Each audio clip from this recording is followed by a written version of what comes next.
it's very understandable why people relate to this, because it's about something that predates all of us, that affects all of us, and will outlast all of us. Like Father Time's undefeated, never lost. It's showtime, folks.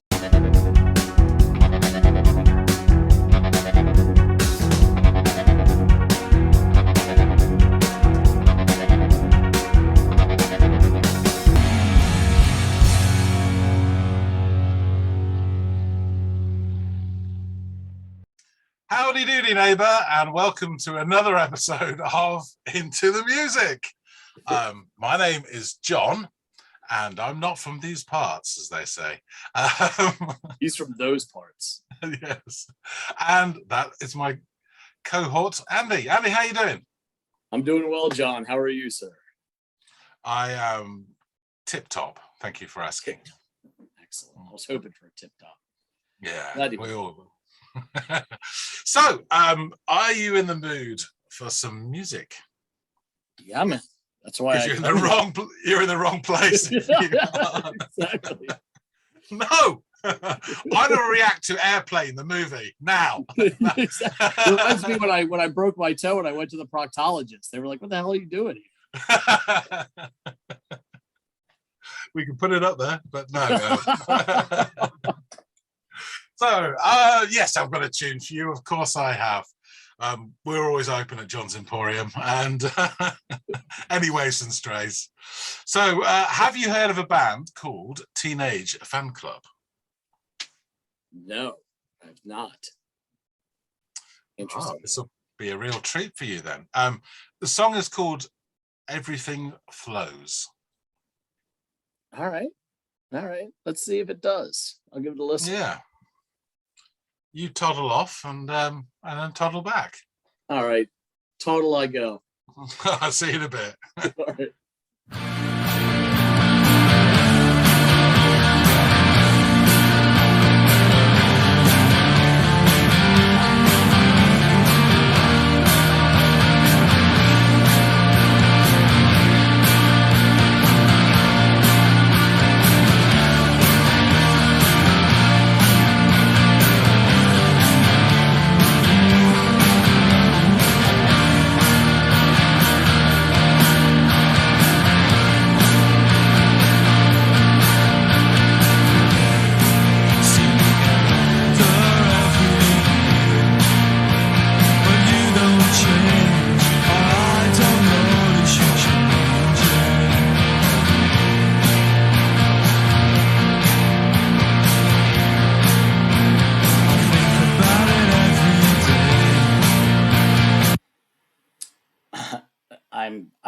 This has to be intentional, but the levels on this guy's vocals are so low. Like I'm having to sift to find them.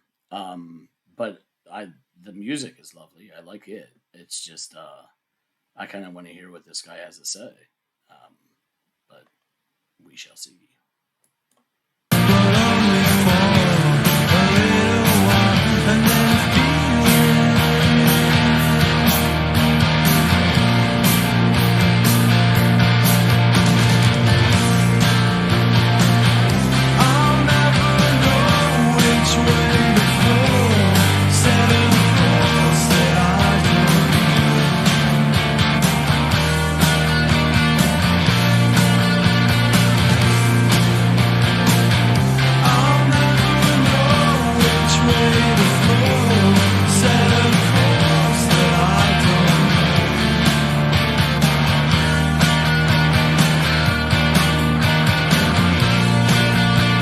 Those guitars are really nice. They're complimentary. I really like that sound. Actually, I want to take it back a little bit just to hear that. Wow.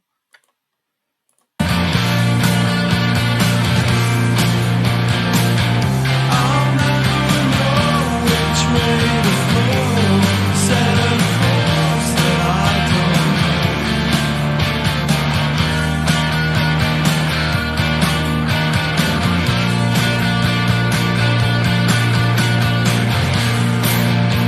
The wind's blowing in my face. Lately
Yeah, that ended up being very nostalgic for some reason. I don't know if it was when this came out, but it it reminds me of sort of the songs of you know my childhood or my teenage years, um, and it was just relatable. It felt like a like running into an old friend you haven't seen in a while, even though I have no idea who Teenage Fan Club is. But kudos to them. That was a really good song, and those guitars were they played so well together. And I really, really enjoyed that. That's probably musically what stood out to me the most. So yeah, let's talk to John. So the toddler returns. Yes. Goo Goo Gaga.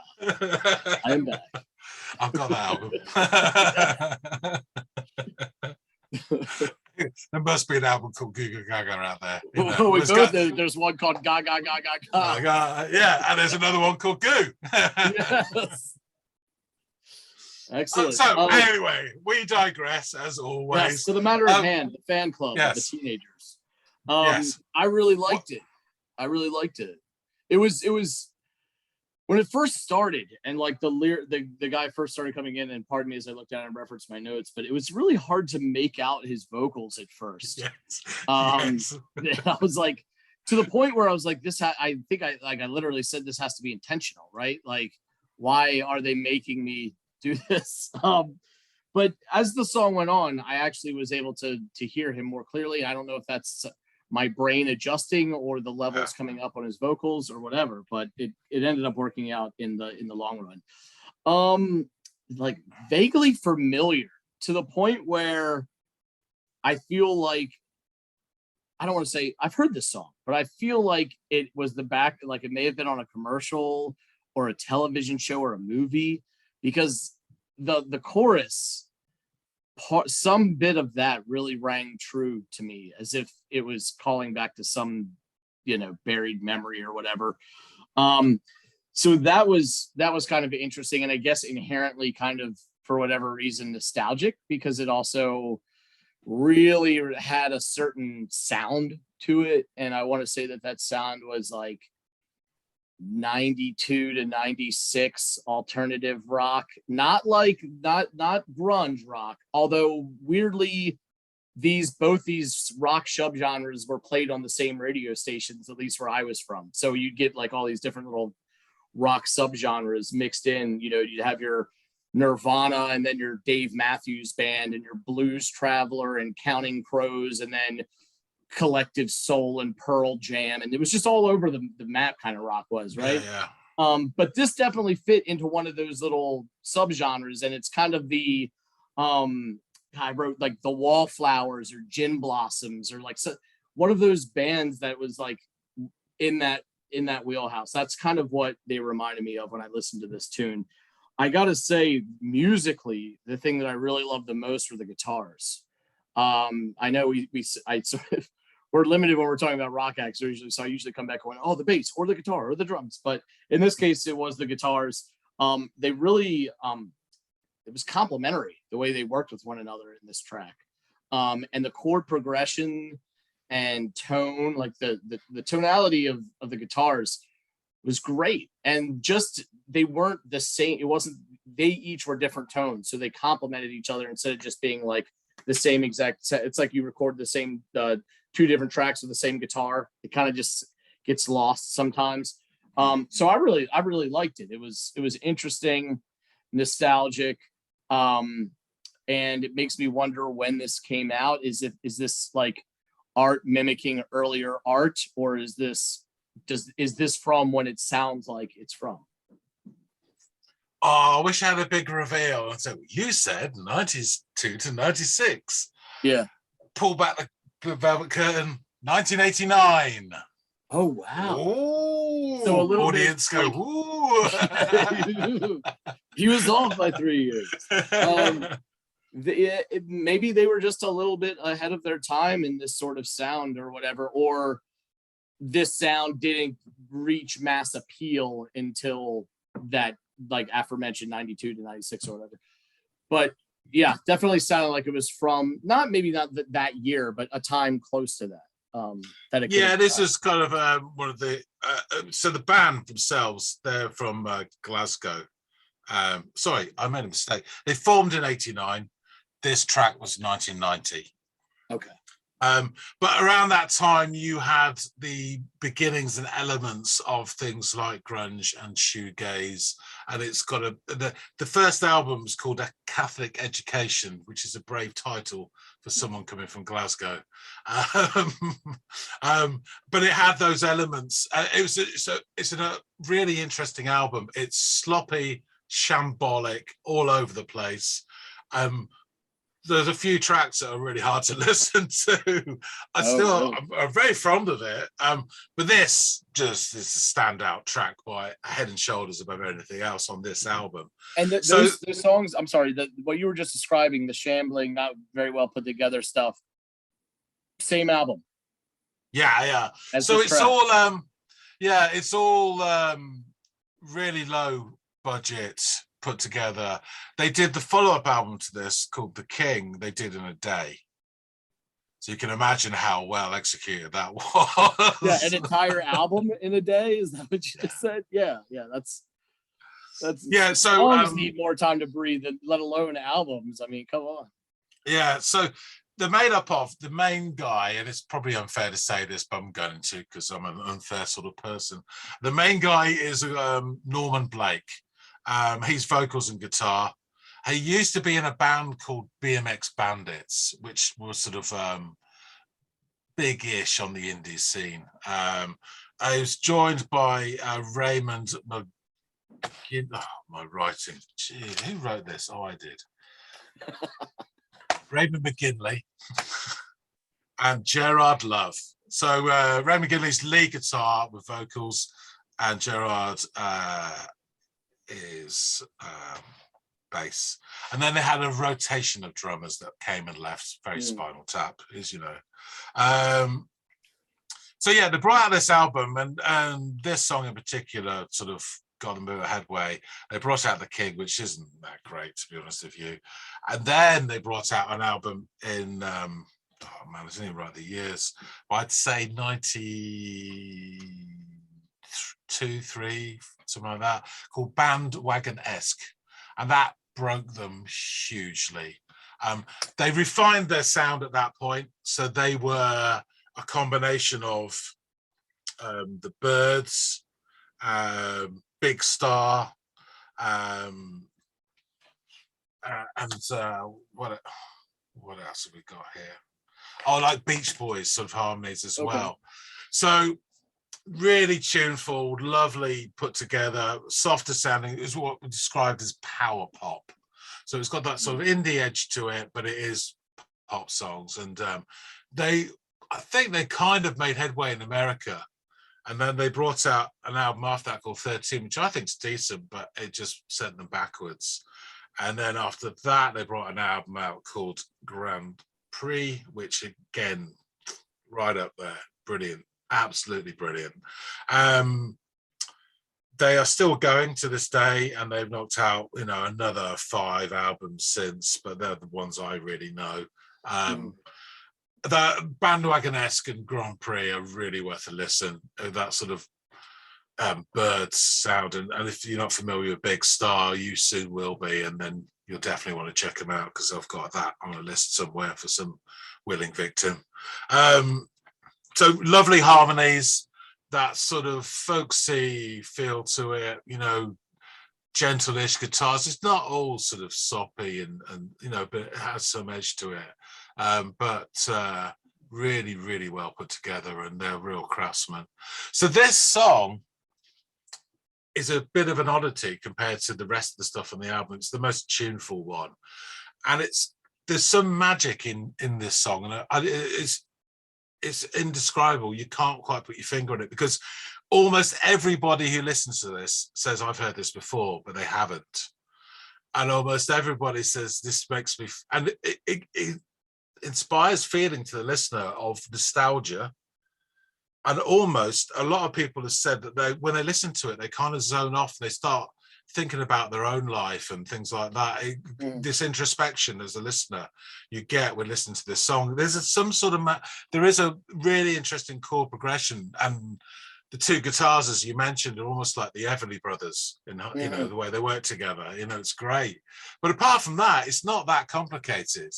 The lyrics are interesting. They're not that outstanding, but there's a few theories involved in it. I will just read you that. I've got the lyrics here, so I will just read you them, and then I'll tell you what the theory is.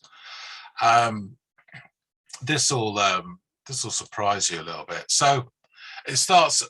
You're hearing the words for the first time now. So we get older every year, but you don't change, or I didn't notice you're changing. I think about it every day, but only for a little while, and then I feel it. I'll never know which way to flow, set a course that I don't know. I'll never know which way to flow, set a course that I don't know. Yeah. The wind's blowing in my face. Lately find it hard to keep the pace. I'm looking for a place to go, but only for a little while, and then the feeling. I'll never know which way to go, etc., etc. And that is the lyrics, my friend. Now, one of the theories is a lot of people saying it's really nice, isn't it? I like those lyrics. It's not a long, it's not verbose in its in its length, but man, some stuff there that you can interpret and kind of marinate. Yeah. So most people, the consensus is that it's just about life and changing, right, but and uncertainty. But a lot of people have talked about the flow relating to Taoism, the Chinese philosophy and religion, and also So it's that and then I feel it. It's about the sort of the Tao, the path, the way, and how we're interconnected, and you follow that flow through your life, and everyone does through the universe. And the best way to do it is to center yourself so that you're actually in the flow and not fighting it. And that's that philosophy in a very small nutshell. But there's a really interesting point. One of the contributors on the site brought up that there is a Greek philosopher called Heraclitus. He's known as the weeping philosopher. 535 to 475 BC. And his stuff comes up in the Plato's Chronicles, in the dialogues. And what it is, one of his most famous quotes is, everything flows and nothing, let me get this right. Yeah, everything flows and nothing abides. Everything gives way and nothing stays fixed.